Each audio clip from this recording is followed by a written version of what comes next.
Beta, we are discussing about different types of reaction with their examples. Now, next reaction is exothermic reaction. Here, exothermic, it means exo means outside, thermic means thermal. It means the reaction in which heat is released. You can say the reaction which produces energy. बेटा वह reaction इसमें heat जो है बाहर release होती है उसको बोलते हैं हम लोग एक्सोथर्मिक रिएक्शन यानी बाह्य क्षेपीय अभिक्रिया। जितने भी डिकम्पोजिशन रिएक्शन होते हैं उसमें से मोस्टली जो है वो एक्सोथर्मिक रिएक्शन होते हैं। Now we can understand it by taking example of a process known as respiration. Respiration is a biochemical process in which food is oxidized to release carbon dioxide, water and energy. See, this reaction, energy is released, that's why respiration is also termed as exothermic reaction. बेटा board exam पूछता है कि why respiration called exothermic reaction? You have to mention about respiration and give the reaction by denoting that heat is released outside. See, the formula of food is that is glucose, that is carbohydrate. React with oxygen. It means when we take food and during the breathing and during respiration, you can say oxygen is added to the glucose. You can say glucose is added to the oxygen or oxidation of food takes place in which carbon dioxide and water released with the energy. Energy in the form of ATP, adenosine triphosphate, about 38 ATP molecules. 38 ATP molecules released during respiration, and that respiration is also termed as aerobic respiration. Why? Because aerobic respiration occurs in the presence of oxygen. Now take the second example. When quicklime is added to water, it forms slaked-lime, that is calcium hydroxide, and gives us energy. बेटा जब चूने को पानी में डालते हो तो आप उसको टच करोगे देखोगे वो आपको हीट देगा, आपको गर्म देगा। इट मींस क्या, हीट आपको बाहर निकल रहा है, वो क्या कहलाएगा बेटा आपका exothermic reaction. Now endothermic reaction, here endo means internal, thermic means thermal. It means जो हीट जो है अंदर तरफ एब्जॉर्ब हो जाए, जो अवशोषित हो जाए।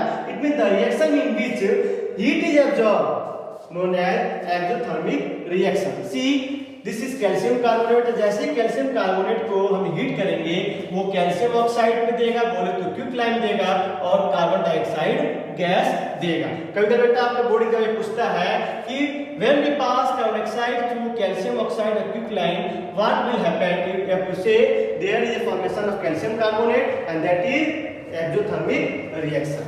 Now, what are the effects of oxidation reaction in everyday life? बेटा ऑक्सीडेशन रिएक्शन का क्या प्रभाव है हमारे दैनिक जीवन में? ढेर सारे प्रभाव है। पहला आपका बेटा करोशन है, दूसरा आपका है रेंसिडिटी है। Now we will discuss about what is corrosion. Corrosion means बेटा जो इसका हिंदी होता है संक्षारण। संक्षारण इसका जो आप मीनिंग निकालोगे that means tending to destroy, tending to destroy यानी नष्ट करने से रिलेटेड है। In chemistry, this is a chemical reaction, this is a chemical chain, that is the process of slow conversion of metals to their undesirable compounds. बेटा कोई भी metal है धीरे धीरे कन्वर्ट हो रहा है किसके फॉर्म में? अनडिजायर्ड कंपाउंड में, जो हमारे लिए यूज नहीं है, जो हमारी इच्छा के विरुद्ध हो रहा है।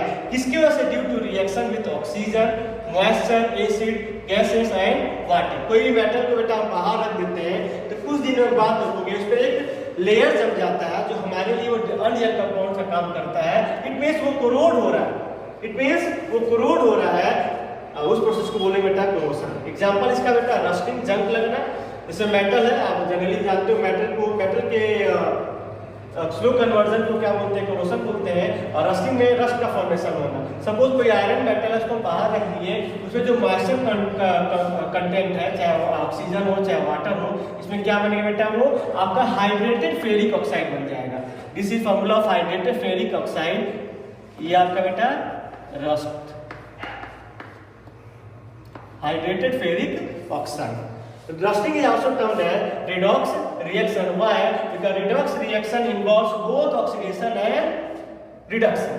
See, oxidation and reduction. Now, what are the methods to prevent rusting? बेटा किसी मेटल को या कोई भी मेटेलिक कंपाउंड्स है, किसी मेटेलिक एलिमेंट्स को कैसे हम उसको रस्टिंग से बचाव कर सकते हैं? पहला बेटा जानते ही हो, अपने घर में लोहे का दरवाजा बनता है, उसको हम पेंट करते हैं। पेंटिंग कर सकते हैं, ग्रीसिंग कर सकते हैं, ऑयलिंग कर सकते हैं। और one of the important method to prevent from rusting is galvanization, that is zinc coating. Zinc का बेटा उसमें हम लोग लेयर लगा देते हैं। क्रोमियम प्लेटिंग भी होता है बेटा, जो साइकिल का हैंडल होता है देखते हैं उसमें क्रोमियम का कोटिंग कर देते हैं, क्रोमियम का लेयरिंग कर देते हैं। बल्कि किसका बना रहता है, मेटल का बना रहता है। क्रोमियम कोटिंग क्यों करते हैं बेटा, ताकि वह रस्टिंग से बच सके। और what are the effects of corrosion, क्योंकि इसके काम क्या है बेटा, ये जो किसी मेटल को कोरोड कर देगा, सपोज आयरन हुआ, स्टील हुआ, रेलवे का जो रेलवे लाइन होते हैं, चाहे ब्रिज बनते हैं, जो शिप्स होते हैं, जो मेटेलिक पार्ट्स होते हैं, उनको धीरे धीरे ये due to action of moisture और एयर और any types of gas present in atmosphere, वो क्या कर देता है, वीकेंस कर देता है, उसको कमजोर बनाता जाता है और उसको क्या कर देता है, कोरोड कर देता है। नाउ एग्जांपल ले बेटा, कॉपर का करोशन क्या होगा, इन्होंने जो कॉपर मेटल होते हैं वो धीरे धीरे अपने लस्टर प्रॉपर्टी को, अपने शाइनिंग प्रॉपर्टी को लूज करता जाता है। यानी कॉपर मेटल्स लूज दिया लस्टर और shining due to action of moist air. सीधा रिएक्शन होता है, कॉपर जो है अगर मॉइस्ट एयर से रिएक्ट कर जाता है, चाहे कार्बन डाइऑक्साइड हो, चाहे वाटर, ऑक्सीजन हो, चाहे वाटर, उसके साथ रिएक्ट करता है तो बेटा एक प्रकार का आपका ग्रीन कोटिंग बना देता है। That is also known as basic copper carbonate. Basic या बेटा OH को होने से क्या नाम पड़ा इसका, बेसिक पड़ा, basic copper carbonate. You can say copper get corrode due to action of moist air and form a green coating of basic copper carbonate. या कहा दिया बेटा जो कॉपर का जो कलर होता है क्यों चेंज हो जाता है, क्यों हरे कलर का हो जाता है। सपोज कोई कॉपर कॉइन है, उधर देखते हैं उसमें हरे कलर का हो जाता है, why, due to formation of basic copper carbonate that is CuCu3.CuOH का होल्ड। नाउ नेक्स्ट है बेटा जो सिल्वर मेटल, चांदी के सिक्का होते हैं वो टर्निश होते हैं। तो यहाँ बेटा सिल्वर मेटल के हम कोरोड के सेंस में टर्निश बोलेंगे। Silver metal get tarnish, get dull, वो डल हो जाता है, why, due by the action of hydrogen sulphide present in atmosphere. See the reaction when copper metal gets react with hydrogen sulphide या form black coat that is known as silver sulphide, formula is Ag2S। आगाज बेटा कि silver metal जो है क्यों डल हो जाता है, due to action of moisture और एयर और हाइड्रोजन सल्फाइड या due to formation of black coating. आप देखिए बेटा क्यों जो है कॉपर सिल्वर मेटल जो है वो ब्लैक कोट बना देता है, why, due to reaction of copper and hydrogen sulphide and forms silver sulphide, that the formula is silver Ag2S। Now second effects of oxidation is rancidity. Rancidity बेटा, rancidity जो है एक रेंसिड टर्म से बना है, इसका अर्थ होता है बेटा अनप्लीजेंट स्मेल, टेस्ट और टेक्सचर बोल सकते हो। इसमें मतलब जो फूड हो गए उनका जो है टेस्ट में गंध हो गया, अलग तरह का टेस्ट बन जाएगा, उसी को बेटा रेंसिडिटी। रेंसिडिटी जो होता है बेटा एक प्रकार का आपका फिजियोकेमिकल प्रोसेस है। फिजियोकेमिकल प्रोसेस मतलब क्या बेटा, कोई भी कंपाउंड्स है, कोई भी सैंपल है, कोई भी फूड और न्यूट्रिएंट्स है, उनके फिजिकल प्रॉपर्टी के साथ साथ केमिकल प्रॉपर्टी को क्या कर देता है, चेंज कर देता है। तो हाउ रेंसिडिटी ऑकर्स, रेंसिडिटी कैसे होता है बेटा, rancidity occurs due to oxidation of fat and oil present in food. बेटा जो भोजन होते हैं, जो फैटी चीज होना ही है, ऑयली चीज होगा ही, वो धीरे क्या होता है, ऑक्सीडाइज हो जाता है, जिसके वजह से वो फूड जो है रेंसिड हो जाएगा, जिसके वजह से उनका स्मेल जो अनप्लीजेंट हो जाएगा। You can say the taste and odour of food materials containing food fat and oil changes. कब चेंज हो बेटा, when exposed to air for a longer time. So suppose बेटा आपके घर में कोई खाना बनाओ, मसालेदार कुछ भी बनाओ, उसको हम 1 दिन के लिए 2 दिन के लिए बाहर रख देते हैं, धीरे बेटा वो फूड क्या होगा, ऑक्सीडाइज हो जाएगा, फूड गेट स्पॉइलेज, वो ना धीरे क्या खराब होता जाएगा, जिसके वजह से उसका टेस्ट, ऑर्डर या टेक्सचर या स्मेल जो है बेकार होता जाएगा। इसी प्रक्रिया को, इसी प्रोसेस को बेटा हम रेंसिडिटी बोलते हैं। रेंसिडिटी बेटा कई तरीके के हो सकते हैं। There are 3 types of residivity. First one is hydrolytic residivity या hydrolytic residivity.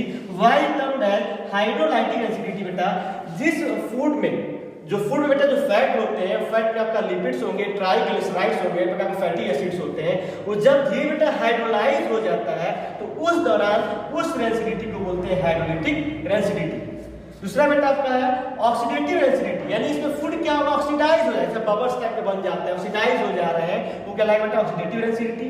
थर्ड वन बेटा माइक्रोबियल रेंसिडिटी, सपोज किसी कोई माइक्रोब्स उसमें अपना कैप्चर कर लिए, माइक्रोब्स उसमें ग्रो कर रहे हैं, धीरे फूड क्या कर स्पॉइल कर दे रहे हैं, और जिसकी वजह से फूड क्या होगा, खराब हो जाएगा, नष्ट हो जाएगा, या उनके अंदर अनप्लीजेंट स्मेल्स आ जाएंगे, तो उसको से क्या बोल बेटा, rancidity. I have already told about that. What is rancidity? Rancidity is a physiochemical change and